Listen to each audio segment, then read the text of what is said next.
Good morning, everyone, and we welcome you to the second talk in the IPN Colloquium for this semester. Today, we have with us Shivendra Vikram Singh from he's doing his postdoc at Punjab University, did his PhD from BHU, and he will be talking today on the topic of Bhartrhari on the identity of language and thought. Over to you, Shivendra. Okay, good morning, everyone. So, the title of this talk is Bhartrihari on the Identity of Language and Thought. As the name itself suggests, we will be talking about Bhartrihari's view on the identity of language and thought. So, before we begin, I would like to begin with a shlok from Kalidas, and that says, Vagartha viv samprikto, Vagarth pratipattaye, Jagatah pitro vande, Parvati Parmeshwara.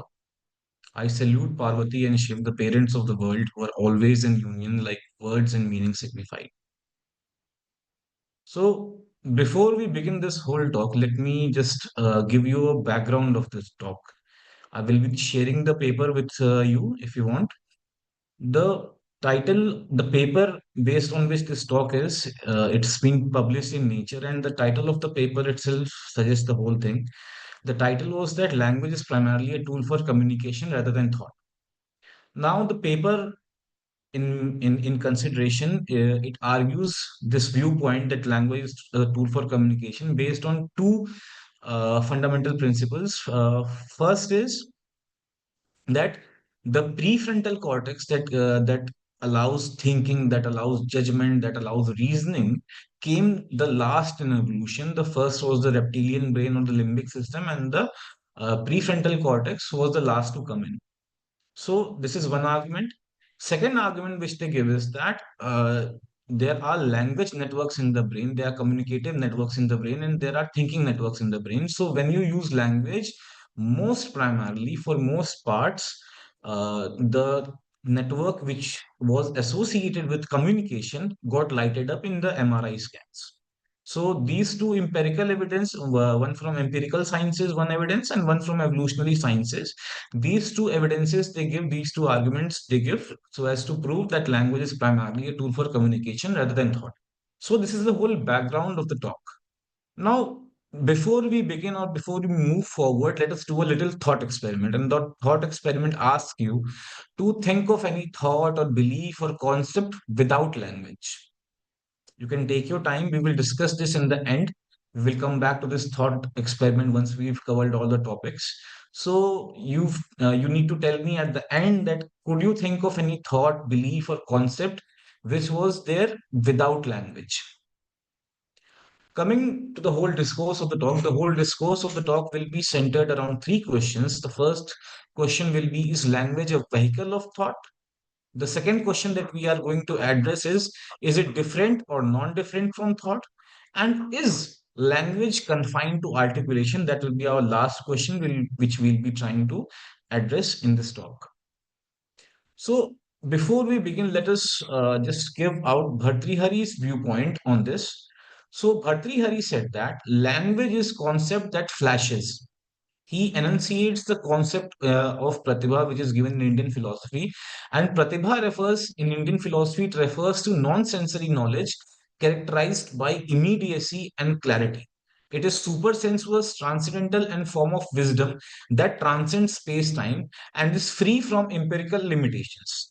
The knowledge is often described as a sudden flash of insight marked by narrative, freshness, and intensity. You can consider this the insight of pratibha or the concept of pratibha to the lighting of a bulb. The electricity runs through the wires, but as soon as there is an incentive, there is something, there is some communication that is coming from outside that incites you and that gives an incentive to produce an articulation. The pratibha or that concept which that communicative aspect of language is flashing, it flashes just as you switch on the light bulb, you switch on the bulb, the whole electricity now transforms into light. So this is a crude example to enunciate what pratibha means. Secondly, he says that the shabd or articulation or language is not confined just to articulation. It is also thought, and articulation is just a tool for its manifestation. Okay. So based on this, we can bifurcate on two views concerning language and thought. The first view says that language is subordinated to thought and language is a tool to represent thought. The second view could be that languages, that concepts are linguistic entities and language shapes reality. These two hypotheses or these two viewpoints are basically secluded to philosophy. If you go into psychology, you have, or even in philosophy, you have something like mentalese. There is a CP entry titled "The Language, uh, the Thought, the Mentalese Hypothesis," given by Jerry Fodor. So he says that thinking occurs in the mental language. The second theory that language shapes reality, it's also in psychology, and there it is named by Sapir-Whorf hypothesis that language shapes reality. They have given empirical evidences on it, but we will try to focus on the philosophical aspect of it. So we have two views that one, language is a tool to represent thought, and second is that language shapes reality. Now, let us take a small detour and just gain a little insight into what the Western philosophy, or particularly Wittgenstein, says about language. He focuses on language, emphasizing that meaning comes from use. We play language games, and that is one way how you learn language. You use a particular word, you use a particular word, and ascribe different meanings to it based on the language games you play. So, meaning bridges the language and the world. The world gains its meaning through its representational nature, and reality is a totality of facts, not the world itself. Now, this whole thesis may mark a difference between earlier Wittgenstein and later Wittgenstein, but we are not going to be too much concerned with that dichotomy or too much concerned with that bifurcation. Let us look what Bhartrihari would reply to Wittgenstein. He would say that if meaning depends on intention and context, language becomes unnecessary, leading to varied meanings and making communication impossible without a shared understanding.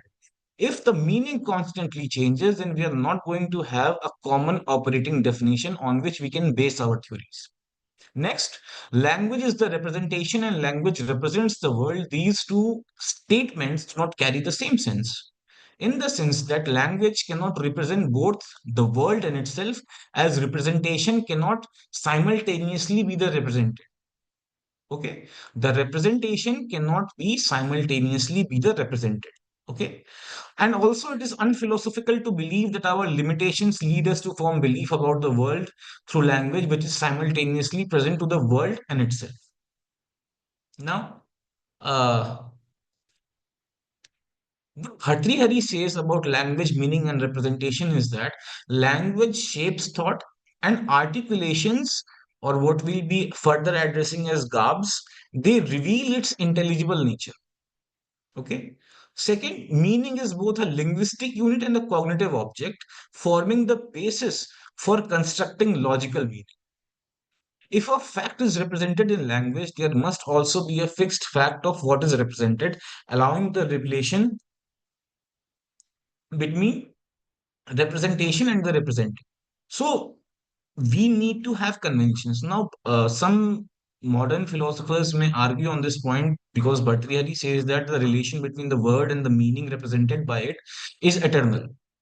So many counter arguments may come on this, but nonetheless, we would agree that there must be a fixed fact of what is represented and what is the representation. Then, critique of this reference theory of language, which considers that language is a mere tool. So, if language is seen as a reference, it becomes a tool for representing facts from perception or memory and subordinated to concepts or percepts. Okay. And if language is seen as representation, the question is how accurately it represents reality or facts. If language fully represents reality, perception and verbal knowledge would merge, making language a presentation and not a representation. If it only partially represents reality, the certainty of the facts remain unresolved, causing partiality and uncertainty in verbal cognition. Okay. Now, what is the incentive to produce articulation? So, if we deny the primacy of language as an expressor to deny the motivation to articulate, it is the cognition expressed that drives speech. Verbal cognition revealed through language motivates articulation, but if language is seen as representation, the question is what drives the creation of these representations. So, whenever you have an incentive to produce an articulation, you produce that articulation that drives your speech.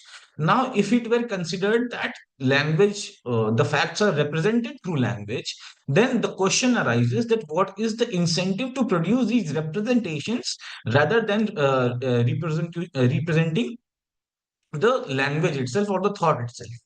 Okay. The second problem that comes in is the problem of identical cognition. Now, the problem of identical cognition is that in representation theory, language mirrors facts from perception and memory, but this raises the question of how cognition expressed in language can be identical to the facts perceived, remembered, or represented. So, when the senses gain some information about the external world that is presented, the information that comes to you from memory that is representative. Now, if you consider language to represent facts from perception or memory, then how would you differentiate between the knowledge that comes to you from perception and how will you differentiate from the knowledge that comes from memory? Okay, so perceived entities are stored in memory and recalled for representation, creating a gap as there is no guarantee that the cognition, memory, and linguistic representation of these entities are identical. So, if the mind is seen as the foundation coordinating perception, memory, and language, it risks overemphasizing the subjective, making all knowledge reliant on mental constructs rather than external reality. Okay. Now, if identical cognition through language is denied, the facts represented by language may differ from perceived objects and memory, disrupting the identity between objects and their representation and undermining the validity of representation. Then, if identical cognition is based on resemblance or grouping, the represented fact would only resemble the perceived fact, not be truly identical. The perceived object and the memory and the linguistic representation would differ. Okay. If mind responsible for grouping these different elements, for example, perception, memory, and representation, it would become difficult to distinguish between the fact represented by language and the fact stored in memory. This would lead to confusion and undermine the clarity of representation process because the knowledge that is coming to you from memory and the knowledge that is coming to you by language, they would be identical. And as we have argued that they cannot be identical. Okay.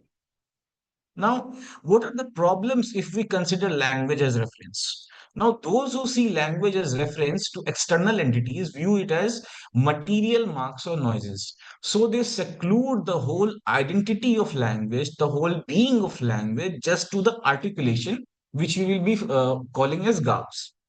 Now, this creates a conclusion by treating language as both material and thought, which cannot be identical. How material and thought at the same time? Because when you speak, when you produce an articulation, that language manifests itself as some form of, as some in some material form. Say the vibration in your throat, and then vibration in the sound pattern, vibration of air that produces sound. In that sense, it is material. And in your mind, that language or that articulation is thought. So, language cannot both be material and thought. Okay. The question that then arises is by what mechanism can language refer thought? Language and thought are inseparable. Language expresses meaning which directly arises from it. This unity forms the basis of idea that language is thought. Cognition cannot exist without language, as language shapes all forms of knowledge, including abstract or contradictory concepts, reinforcing that cognition is always lingual. Okay. Now, language is a ubiquitous phenomena. Okay, language is not just limited to articulation. These articulation or the external forms in the form of script or phonemes, that is lipya and dhvaniya. So these external forms are just tools. The articulation is tool rather than the language itself being a tool. So for Bhartrihari, there is this difference that language is not a tool. The articulation that you use is a tool to reveal the true nature of language, which expresses itself and directly conveys the meaning. When language manifests through external forms, the underlying concept emerges in a flash of consciousness, which we've already discussed by the concept of pratibha. This illustrates the separate inseparability of expressor, the language, and the expressed, which is the meaning. Now, garbs or the script and the phonemes, etc., they are essential for communication, and they are learned by participation in a language community, in a lingual community. So, on this point, we might be agreeing with the insight of Wittgenstein that we play language games. Okay. So, while the use of language, while the words across language may differ, they may vary across communities, they serve as vehicle for conveying the signified meaning. The signifier, that is the language, and the signified, that is the meaning, are both forms of awareness. Cognition occurs when they are identical and when they are expressed as one. When the language and the meaning which the language unfolds, when they are considered as one, only then cognition can occur. If the signifier and the signified were different or unintelligible, there would be no motivation to express, making communication impossible. If what language signifies, that is the meaning, if there were a difference between it, if there were a dichotomy between it, then the whole enterprise of communication would be impossible. Okay. So, what are the challenges to the theory that advocates difference of language and thought? The first challenge is that thoughts and ideas are intelligible beings shaped by language. Without language, instinctive or sensory experiences cannot be considered thought as they lack the determinacy that language provides. Based on language, it is based upon language that you can classify, you can categorize knowledge. So if there were no language, the determinacy the language provides, that would be lacking in any of the concept or the sensory experiences or the instinctive experiences. If objects, that is the meaning, are separate from language, their representation if in different contexts becomes impossible. If language were to signify a different meaning in different context, then the representation becomes impossible because you will have to create at least 10,000 or many representation and number of representation for representing a single object. Okay. Now, Bhartrihari considers language as an intelligible being, and he says that language is what is called the Samvrit Sat. Samvrit Sat means a truth of the phenomenal world. Okay. And that separates, that individually reveals meaning separate from physical, psychological, or religious influences. This view emphasizes that cognition and philosophical reflection are limited to intelligible language based constructs. So this insight comes from the Indian philosophical concept of the Vyakarans or this the concept of sport. So he draws insights from the concept of sport and says that language is an intelligible being that manifests through verbal expression, that is noises, the lipya or the dhvaniya or what we call as garbs. It reveals its nature directly, making meaning inseparable from it. So, language and the meaning signified, they are inseparable. Language reveals itself. Language is swaprakash, it is self luminous. Cognition is not just the result of producing or hearing sounds, phonemes, while sensory perception passively recognizes objects, language actively reveals itself before conveying meaning. Language is always self-luminous. Before conveying the meaning, you know that there is a language or there is a linguistic entity involved. So language, in some sense, in this sense, reveals itself before it reveals the meaning, which is expressed by the sounds or by the script. Language functions both as the signifier and the means of cognition. Without language's manifestation, cognition cannot occur, as cognition is the signified product of language. The awareness of the signified inherently includes awareness of the signifier, reinforcing the inseparability of language and thought. Now, Bhartrihari notes that senses directly perceive objects without needing to be self aware. You don't have to be aware of your senses when you perceive something or in the external world, when you perceive an object in the external world. Now, in contrast, language must be understood before it can communicate meaning, reflecting its cognitive role. You do not have to think when you express something through language, you do not have to think whether I am using the language or not. The same way, when you see something, you do not doubt that it is you who is seeing it, or the sense of I, the self consciousness that is preserved or that is revealed firsthand.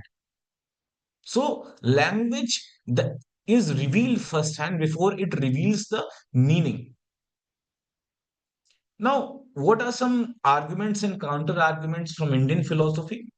The Mimamsak and Nayayikas argue that just as objects are perceived by the senses without prior awareness of the senses, language functions as tool for the cognition. Thus, knowing the meaning of language does not require prior knowledge and of the language itself, as it, like sensory perception, serves as a means to an end. So, sensory perception serves as a means to an end. Sensory perception forms the basis of the knowledge that you're going to have, forms the basis of the categorization that you're going to have.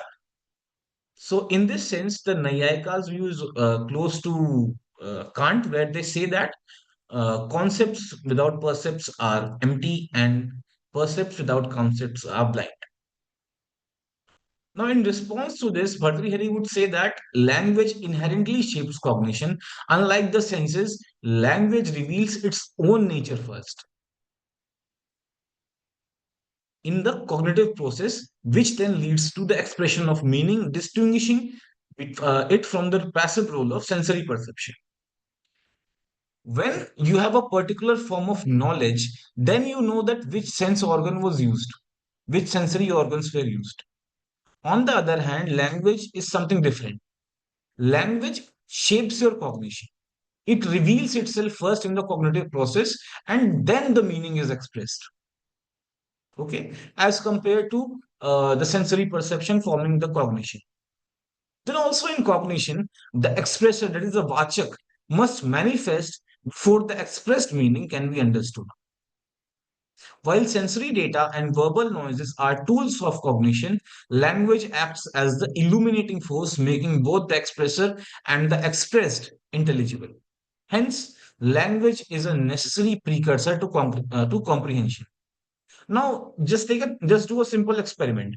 If you ask that explain me any concept or any theory without language, you cannot do that.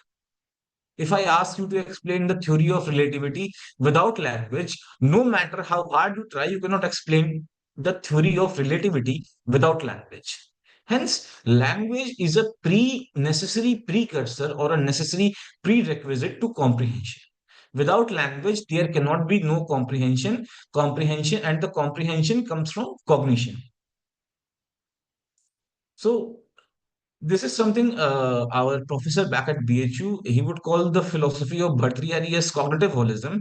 And he says that traditional epistemological theories recognize perception and inferences as primary sources of knowledge, relying on sensory organs, that is, eyes and indicators such as smoke. In the whole, the Nayayikas do this that Parvato Vahiman Dhuma. So you argue that there is fire on the hill based on the smoke. That conveys information. Now, in this model, the sensory or referential process is separate from the object of knowledge after perception. Okay. Cognitive holism posits that language directly infuses meaning into cognition. Unlike sensory perception, language is not detached from the object of cognition, but actively shapes it and reveals it. The more language or the more lingual capacity that you have to describe an object, that shapes your cognition. Okay. And that is also used in poetry, etc. How you describe an object, that shapes the feeling that you get from the sound or the from the lyrics of a particular song. So in that sense, the language, to how much extent the language you use, that shapes the cognition and actively reveals and shapes it. Now, cognitive holism challenges the view that verbal cognition involves forming external representations of language or concepts or objects.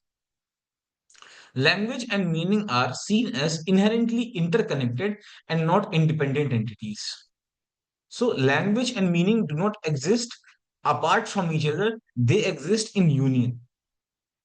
Now, how does language manifest itself in verbal cognition? In verbal cognition, a signifier, that is the language, inherently expresses the signified due to its natural fitness, ensuring that language cannot exist without conveying meaning. Language underpins all forms of knowledge, not just verbal cognition, including those acquired through praman. So, even perception is always determinate, as we are going to argue. The Nayayikas or the Mimamsakas or both the Purvimamsaks and the Advaitins, they say that there are two kinds of perception. One is the savikalpak and one is the nirvikalpak. Nirvikalpak is the former and the savikalpak is the former. This means that the determinacy that language provides comes after. But this is not in the case of Bhartrihari. Bhartrihari says that the determinacy that language provides comes even at the stage of pramanas. Okay. Sensory organs and inferential indicators, that is smoke, cause cognition but remain separate from the objects they reveal once the cognitive process is complete.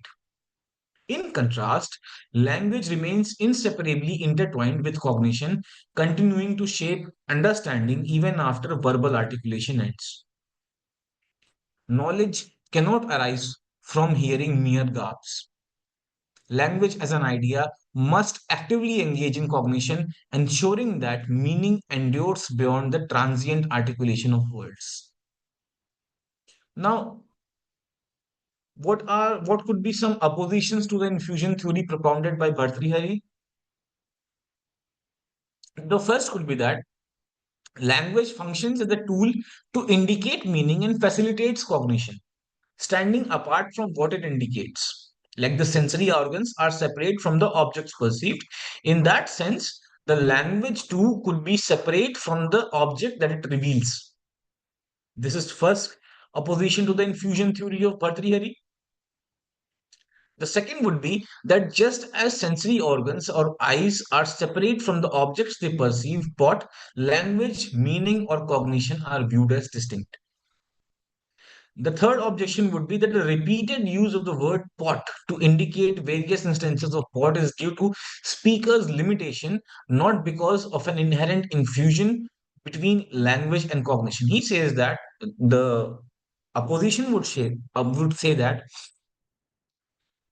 you you join the word pot and the instances of pot due to pure limitation and not because this pot, the word pot and the pot that is the external object, they are linked together. There is an inherent infusion in your mind. Okay. The last opposition would be that the infusion of cognition and language lacks empirical proof and that the theory results from ignorance or misinterpretation. Now, how would Bhartrihari reply to this? Bhartrihari says that there is a distinction between sensing and knowing, between sensing something, sensing an object, and knowing an object. Knowing always involves cognition, which is infused by language. If you need to know something, if you need to know an object as such and such, there always needs to be language involved. Unlike the senses, language reveals its own nature through the principle of sport before expressing meaning. This self revelation is intrinsic to language, setting it apart from sensory processes. Language not only expresses meaning but also constitutes the act of knowing itself.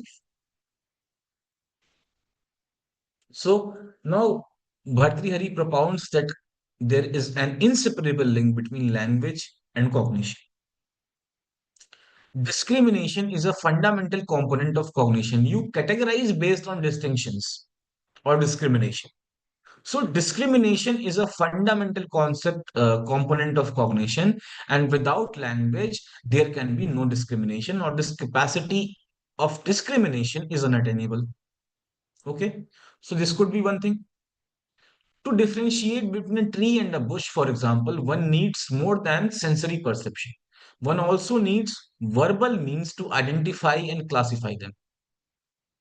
So, classification needs not just a sensory perception but also verbal means to differentiate between it. A sensory experience of a tree would not register as a tree in the absence of language, and as a result, it would not be included in the domain of structured cognition. Lastly, whether derived from sight or logic, the idea that the tree is tall relies on language to express its meaning clearly. Now, just do a little thought experiment and imagine a child who is raised in isolation, devoid of any formal language exposure, but he is immersed in a rich sensory environment. While the child might not develop a formal language like English or Hindi, but he would still exhibit an innate linguistic capacity. For instance, they might begin categorizing experiences, distinguishing between rocks, rivers, birds, based on recurring patterns in their environment. This demonstrates the mind's natural inclination to impose the structures and orders even without learned linguistic systems. So even if you don't provide a linguistic system or a system of a formal linguistic system, even though the categorization or uh, the discrimination that is going to happen. So the child's gesture, sound, or mental association would act as proto-linguistic tools, proving that capacity for language and categorization is an inherent cognitive ability. Now, this resembles to what Noam Chomsky would call the concept of universal grammar, that we have a proto-linguistic tool, that you have something of a universal grammar that allows you to learn different languages with the sensory input that is out there in the environment. Now, Mimamsak and Naiyayikas would say that perceptual cognition is divided into two, savikalpak and nirvikalpak. Jayant Bhatt and Kumaril Bhatt, they distinguish between two kinds of perceptual cognition. Nonetheless, some Nayayikas contend that cognition cannot be both indeterminate and impacted by language. Now, they suggest that since language is primary, signifier that permits recognition, cognition is that is separated from language ceases to be cognition at all. So cognition that is not mediated by language is not cognition at all. This is what is suggested by Bhartrihari. So emphasizing the role of language in cognition, he says that language and cognition are inextricably linked.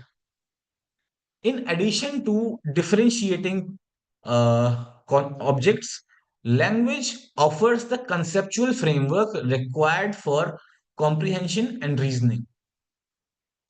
Language is the means by which cognition imposes order, enabling conceptualization and comprehension. Let us take an example of language infused cognition. Consider encountering a shadowy figure in a dimly lit room. Initially, it's perceived as an undefined something,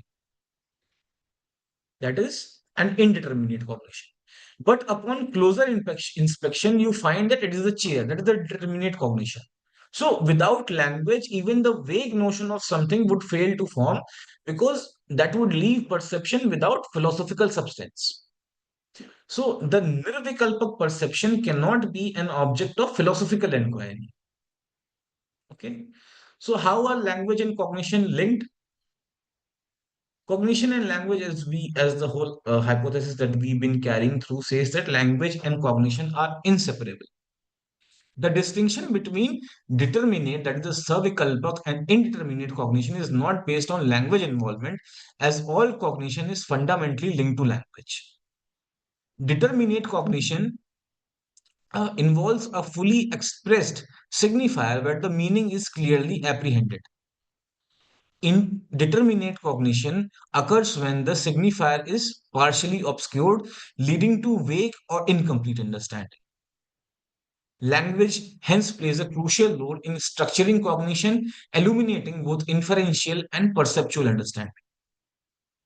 Cognition is inherently tied to a signifier, separating meaning from its signifier, and is that point is not feasible.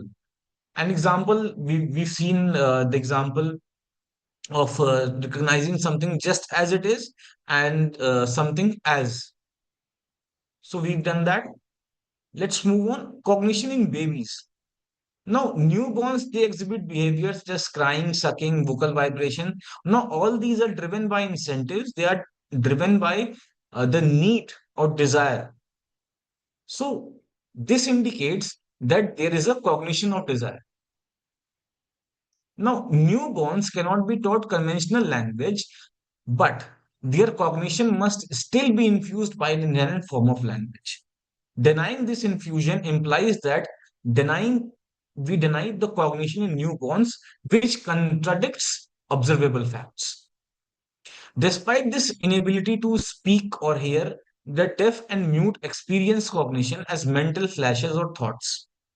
When communicating, gestures serve as signifiers and meaning signified arises through mental process reflecting language like cognition.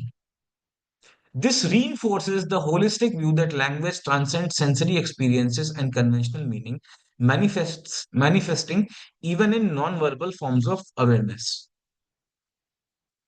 Now, let's try to bring some insight from analytical philosophy on proposition and thought. Russell and Moore, they treat proposition as abstractions from multiple instances of sentences. This abstraction undermines the expressive nature of language, reducing sentences to external constructs rather than intrinsic units of meaning. Now, what could be an alternate view on this? Alternate view on based on Bhartrihari's hypothesis with that sentences are indivisible. They are holistic units and they are revealed beings rather than abstracted beings. We've earlier spoken that language is a cognitive unit. The meaning expressed by language is a cognitive unit. So sentences in this sense is indivisible and they are revealed beings rather than abstracted beings. And the articulations are mere tool in manifesting the sentence, which inherently signifies both itself and the meaning. A signifier must first reveal itself as as a signifier to express meaning, ensuring the inseparability of language and thought. Now, if thought were abstracted from language, it would lack the determinacy, making cognition impossible. Thought requires a signifier to be known. Without this, abstraction itself would fail.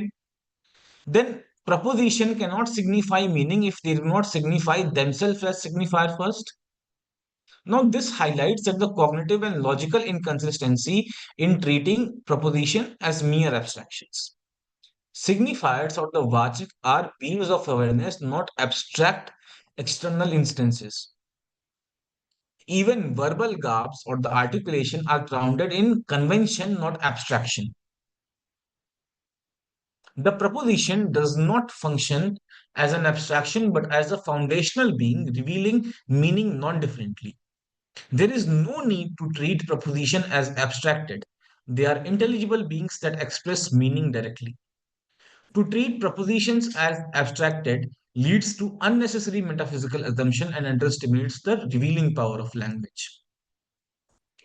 Language is thought.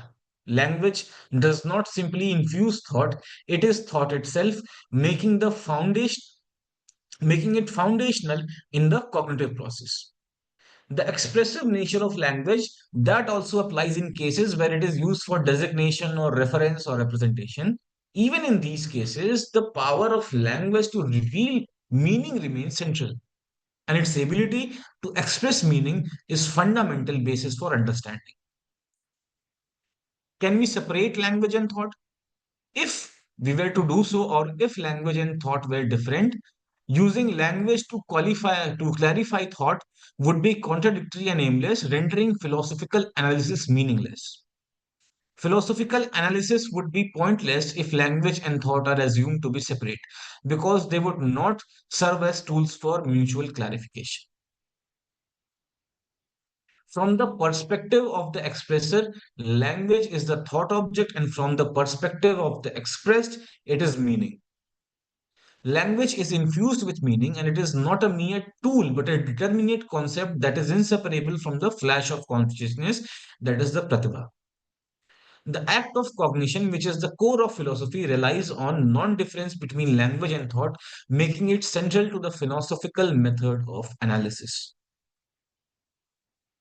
A concept is the idea infused by language, and language itself is a form of a concept.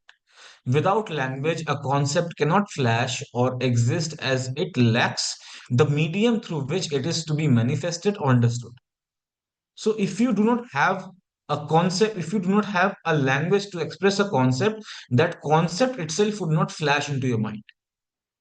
If you do not, if I say neer for water, and you do not know the meaning of the neer, the word Hindi word neer, the water as a concept would not flash in your mind. So, in this sense, verbal utterances, gestures, and sense data are not concepts themselves, but tools used in the manifestation of the signifier. The role of these tools is to express the signifier, which in turn reveals its meaning, that is the signified. Even single units of language, such as letters, prepositions, and particles, are considered concepts in themselves, contributing to a larger framework of cognition. These units are foundational in constructing meaning and can be analyzed to form more complex structures of understanding. The different modes of language use, such as reference, representation, and designation, are possible because language itself expresses meaning in those forms. Concepts, they are universal by nature. Universals and individual both inhere in the universal. The universals, in the case of cognition, include the idea of language and the meaning revealed by it, which are seen as inherent in the universal idea. The cognition of an object can be considered universal as the cognition of pot applies to all instances of pot. So if you just use the word pot, it signifies all the instances of the pot. However, if you refer to the word pot and show your finger that there is a pot in front of you, you refer to a particular instance of pot. Hence, cognition itself is not universal, but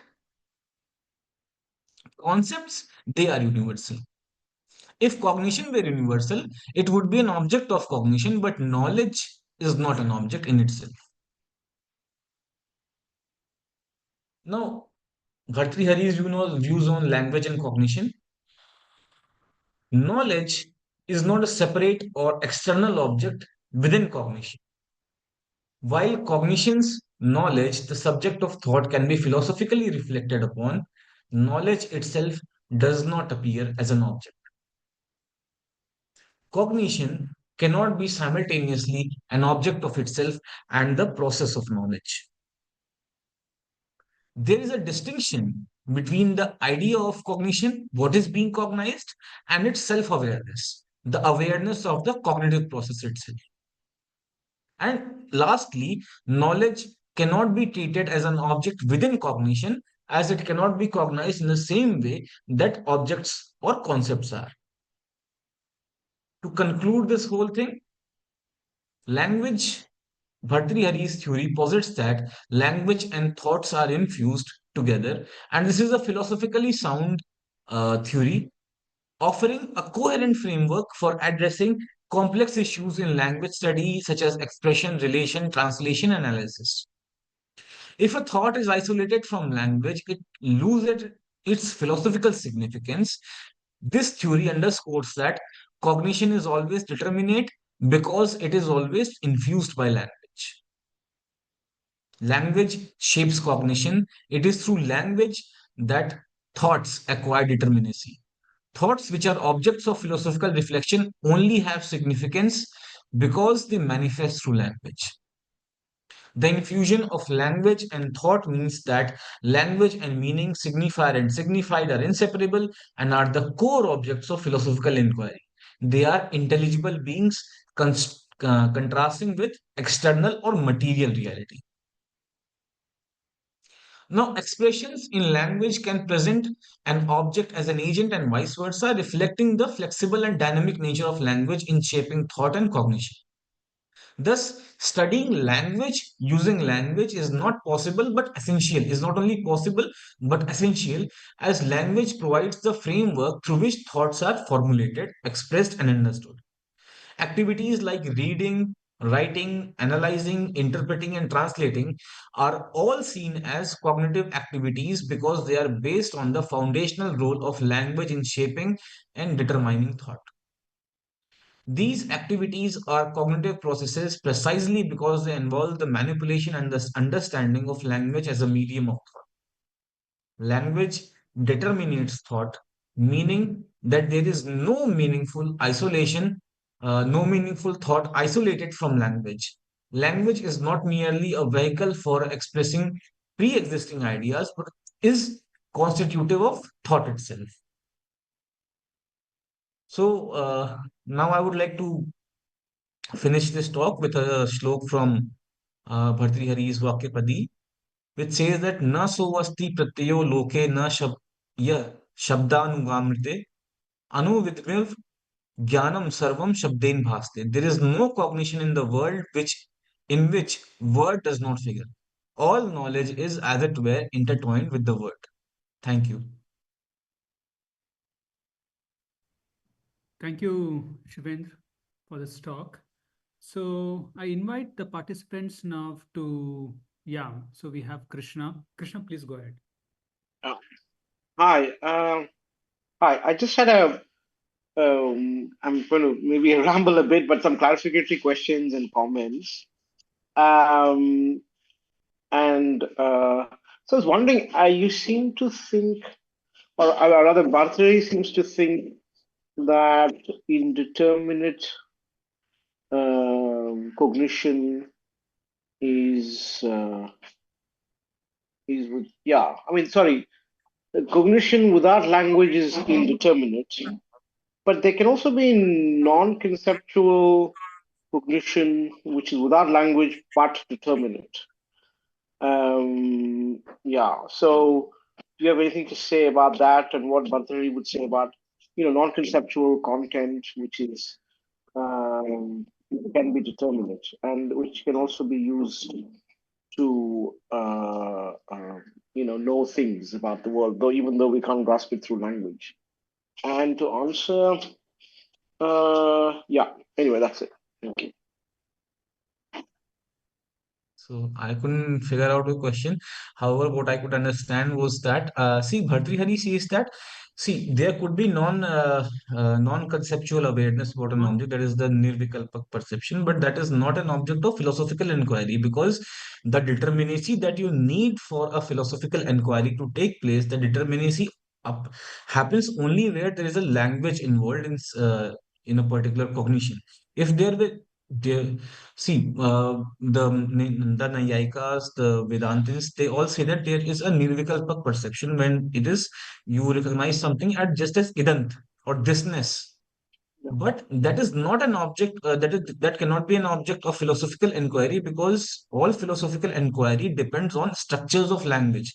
Unless you have those structures of language mediating your cognition, you cannot have any kind of philosophical inquiry. You cannot have a discourse. You cannot analyze your thoughts using just the idant or the just the idam or the thisness. No, but you just pointed out rightly that this itself, again, kind of a demonstrative a pronoun or adjective. What it can be used, so I can use it through, like, I can talk about this particular color and keep on talking about this color, and then use anaphoric, pronouns later on to talk about that, which can give you enough, yeah, enough material to have a discourse. So I'm not sure why you think this idant or this cannot be used, because we use it all the time, and it seems to be something that we can use. We can have an index if you like this one, particular color, and a lot of people seem to do it.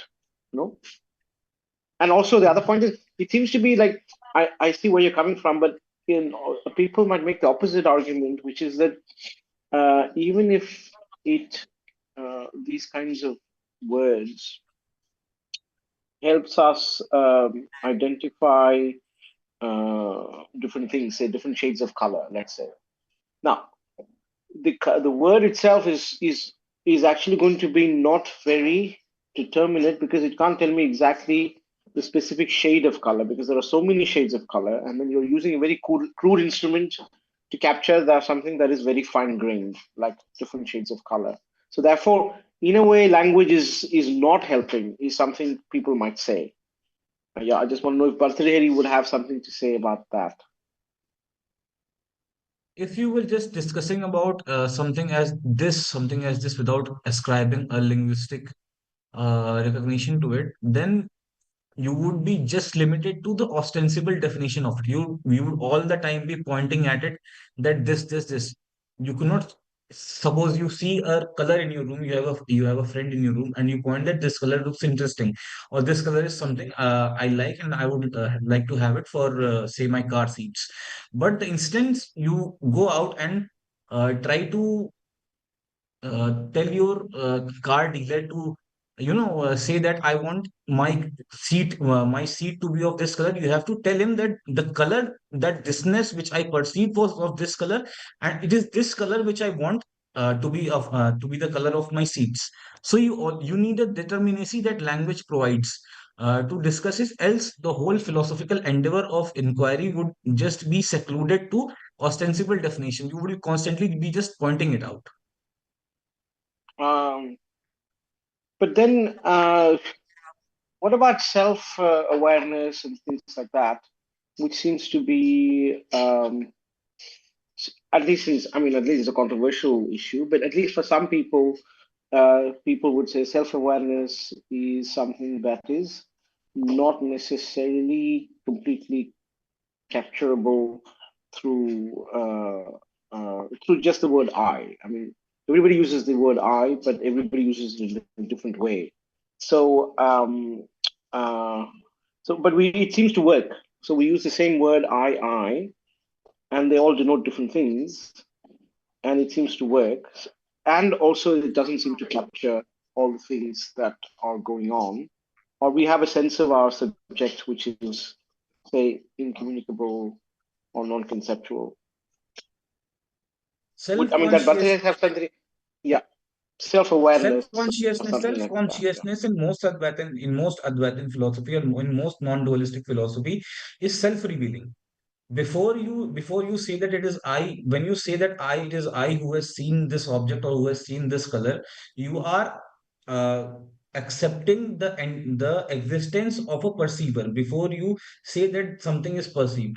When you say that something is perceived, it automatically implies that there must be a perceiver. In that sense, the self-consciousness is self-revealing in its nature, and this I, or this cognition of I in the form of self-consciousness, that is also mediated by language. And in this sense, language is self-revealing, self-reveals, and language self-reveals itself through self-consciousness. Okay. Self-reveals to whom? Self-reveals to oneself, or If we would ask that question, self-reveal to, we have to fix ourselves on self-reveals to oneself, because if we would go on self-revealing to whom, then there would be a chain of infinite regression. We would That there must be some object revealing it, that there must be an object who must be seeing it, there must be some object who must be seeing this. So that will lead us to an infinite regress. So so we would say that it's when you say self-revealing to itself, to to the knower. itself. Okay. Yeah. Okay. Okay. Fine. I mean, anyway, I have more questions, but then I'll ask maybe later. Thank you. Thank you. Yeah, yeah. Thanks, Krishna. But also, Shivendra, I think Krishna was trying to point at something else. He was trying to use he was trying to show that how when we use language, we use the word I, this, and all of those things. And that function of that language is different. It just happens that he used the example of I as a self, referring to myself. It's not, he's not, when he mentioned, I think this is the case, the reference of I, he's just talking at the linguistic level, not at the ontological, whether self exists, self revealing, not in that sense. The vagueness and the precision that the language seems to provide. I mean, see, the thing is, language is ambivalent, but at the same time can be precise. And that is what I think the complexity Krishna was trying to bring in. That we all seem to use it in a way, different ways, but at the same time, we are able to capture what we want to capture. So I think that is the complexity that Krishna was trying to bring. Yeah. I mean, the fact that it allows for vagueness, you're right, or rather indeterminacy, and still it makes it possible for us to not only communicate but also make knowledge claims and stuff like that. Anyways, any further questions, people? The other people who are there, if they have any questions.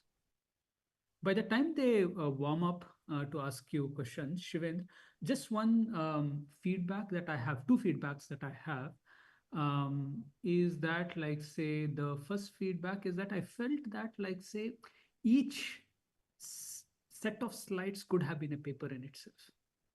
So, I mean, like, there is a lot to explore in each of the slides. Say, like, say, for example, you want Bhartrhari to, want to draw from Bhartrhari's framework to comment on something. Each of the slide is a different paper. So, I felt that the presentation brings in several possibilities of or topics for argument. But at the same time, it would be nice if you can focus on one and pursue it further, because right now it seems like these are all the topics, potential topics we can talk about. And yeah, so what was missing is that, like, once we say that, like, say, cognition can work, cognition concept, and how Bhartrhari can clarify it there, some argument is required there. How Bhartrhari's argument would be successful over the current set of arguments that we have. So that is one thing. Also, I felt that, like, say, given the complexity of the topics and the interdisciplinary nature of these topics, like, say, cognition, language, concepts, and all of that, um, um, drawing from cognitive science, then linguistics, and at the same time philosophy can lead to a lot of translation questions. In this translation, as translation of Mhm. concepts question. The language, like, say, for example, you started the paper by pointing out how in the Nature's paper, the paper that has got published in Nature, they mention it as a communication tool. They are situated in cognitive science, evolutionary biology, and they are referring to what is language in a particular sense. Language as a natural ability humans have in that sense. If you come to philosophy, language is used in a very different sense. It's not used in the same sense as linguists or evolutionary biologists would use. Then how would you traverse this kind of thing? What are your thoughts on that? Like, how would, I mean, like, say, for example, I can't suddenly pick an argument from science and say, no, philosophy, we have to say this. I mean, like, you have to show how it's the same question, but it's scientists are thinking very differently and philosophers are thinking. Otherwise, it's different disciplines, different methodologies. And with methodologies and different disciplines, they're not referring to the same object at all in that first place. So how are you planning to think through this? So I would conclude that language is in one of the slides I mentioned that language from one side it is thought, and from the other side it is articulation. So in that sense, what they said that language is primarily a tool for communication rather than thought, but Hari would say that these are two sides of the same coin. That one part is that it is your thought, and one part is it's your articulation. So they both are intertwined, and they are two sides of the same coin. In that sense, you might see that though not primarily, language might not be a primarily a tool for thought, but these two aspects of language, they are intertwined, and they are a part of two sides of the same coin. True. See, I mean, look at the what you just said now. Primarily, language as primary as a tool of communication is what scientists are saying. Bhartrhari is saying language is thinking itself, but also at the same time articulation.